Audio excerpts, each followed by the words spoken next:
Moi bo día. Obrigado por acudir desde esta comparecencia pública na que o Bloque Nacionalista Galego queremos dar conta públicamente das accións que vimos de promover diante da Fiscalía da área de Vigo e tamén diante do Consello de Contas, onde remitimos sendos escritos de denuncia para dar traslado das graves irregularidades que veñen de ser constatadas na sentenza do Xulgado Contencioso Administrativo número 2 en relación ao caso Guns N' Roses. É sabido que o Bloque Nacionalista Galego non acreditamos na xudicialización da política. Non se trata dun conflito político que trascenda o ámbito judicial. Estas iniciativas o que pretenden é evitar que estes feitos gravísimos, que estas irregularidades que supoñen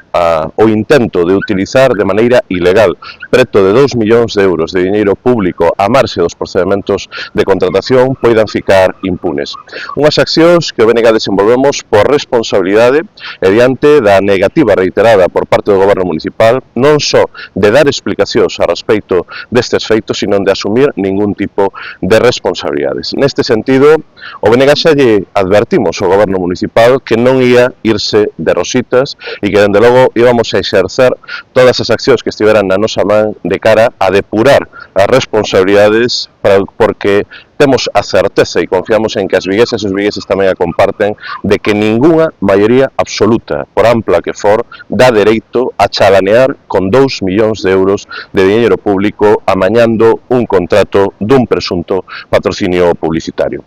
A demora a hora de presentar estas accións que anunciamos, como é sabido no último pleno extraordinario, ten a ver co apego ao rigor, co esforzo que dende o BNG fixemos a través dos nosos servizos xurídicos, mas tamén de persoas especializadas no ámbito da contratación pública para fundamentar co maior rigor, de maneira máis exhaustiva posible os feitos de cara a garantir que estas accións diante da Fiscalía e do Consello de Contas poidan levar a promover as necesarias actuacións que acaben resultando na depuración de responsabilidades. A Fiscalía é o órgano xurisdiccional que está encomendado, que ten o mandato de procurar o interese xeral. A Fiscalía de Vigo, por tanto, ten agora a obriga de atender este escrito e, en base a él, dende logo, a iniciar as diligencias necesarias para investigar do punto de vista legal e, por tanto, penal, as responsabilidades que se poidan derivar deste escándalo sen precedentes que é o que envolve ese falso patrocinio publicitario do concerto de Guns N' Roses. Nese sentido, creemos que, dende logo, o Ministerio Público ten a obriga de esclarecer de cara a depurar responsabilidades que non se poden sustanciar no ámbito contencioso administrativo.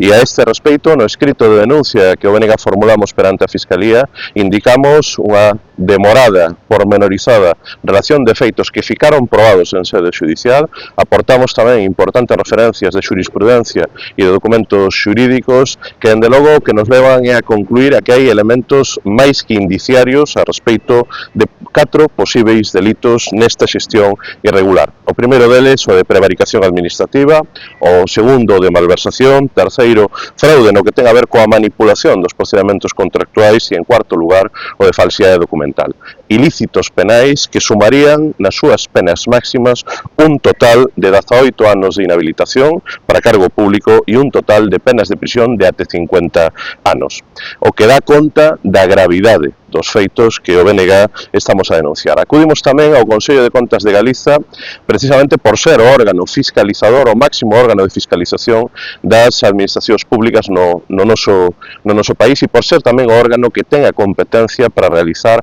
unha fiscalización exhaustiva en detalle da máxima profundidade a respecto dun aspecto que nos parece tamén de enorme importancia, que é as irregularidades no que ten a ver coa alteración dos procedementos de contratación pública que, en opinión do BNG, dende logo, son tamén motivo para poder abordar e valorar xurídicamente si se incurriu en responsabilidades penais, en responsabilidades no que ten a ver coa responsabilidade contável, mas tamén un elemento moi importante, en eventuais responsabilidades patrimoniais. E dicímolo porque as decisións que se toman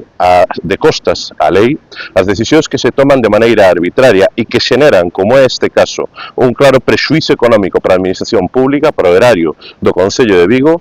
poden ser obxeto dese delito, desa responsabilidade patrimonial e, por tanto, as persoas que participaron destes actos poden ter que responder tamén co seu patrimonio deste prexuízo ao conxunto da ciudadanía. Dende logo, o BNG vamos a seguir insistindo en que un escándalo como este non pode ficar impune. Confiamos en que tanto as actuacións do Consello de Contas como a actuación da Fiscalía de Vigo permita poñer luz onde o goberno de Abel Caballero o único que quixo até o momento foi poñer sombras, negándose a dar explicacións e asumir as responsabilidades que dende logo a ciudadanía merece.